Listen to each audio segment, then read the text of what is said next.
What is George Soros funding in the UK?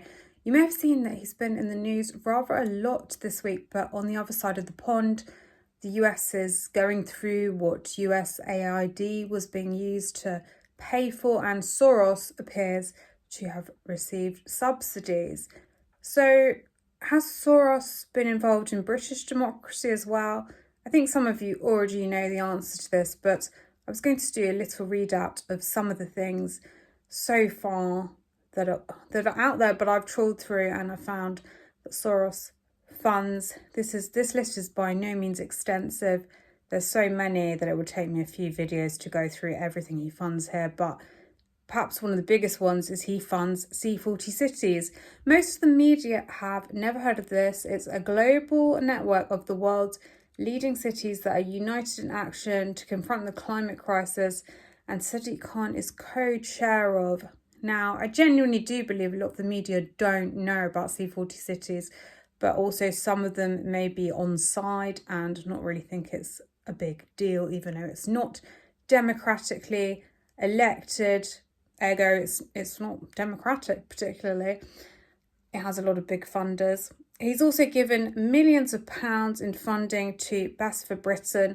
That's the anti-Brexit group. It's been promoted by the likes of Carol Vorderman and Anna Soubry, and its director is Lord Kim Darroch.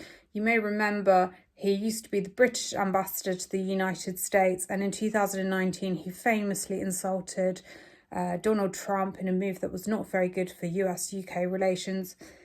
Soros seems to be very anti-Brexit. Generally, his foundations, the Open Society foundations, whether it's him, his son, they don't like Brexit. And they've been busy funding groups that make it as hard as possible to ever get that democratic mandate through. So this includes giving hundreds of thousands to the European movement, whose co-presidents are Caroline Lucas and Dominic Grieve. It also has an APPG. This is a parliamentary group. They go in, sort of advise Parliament. They have a bit of funding, and that's from the European movement, who one of their funders has been George Soros. And Mike Galsworthy is the chair of the European movement, and he also founded Scientists for EU, which received tens of thousands in funding from the Open Society foundations. And Galsworthy is a bit of a big name on the Remainer circuit, hanging out with people like Femi and Steve Bray, the professional irritant.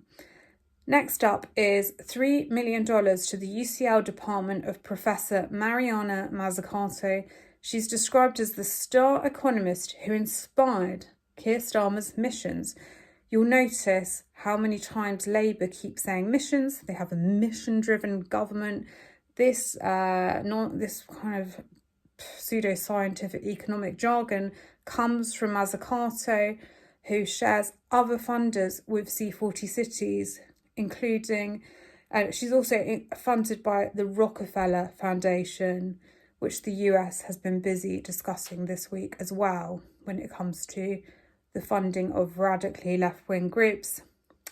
As I said in the beginning of this video, I'm afraid this is not even the full list of everything that the Open Society foundations have funded. Others include universities, but I thought that's a good one to get started with. And to come back to the US and talk about taxpayer subsidies and how many subsidies Soros has had. A submitted question to the European Commission in 2023 showed that Soros has also had subsidies from the EU. So that's something to really cheer you up. I don't know if any of the groups I've mentioned to add were subsidised through this EC route, but in general, Soros is being very generous, not only with his money, but the public. So there you go. That's a bit of foreign interference for the day.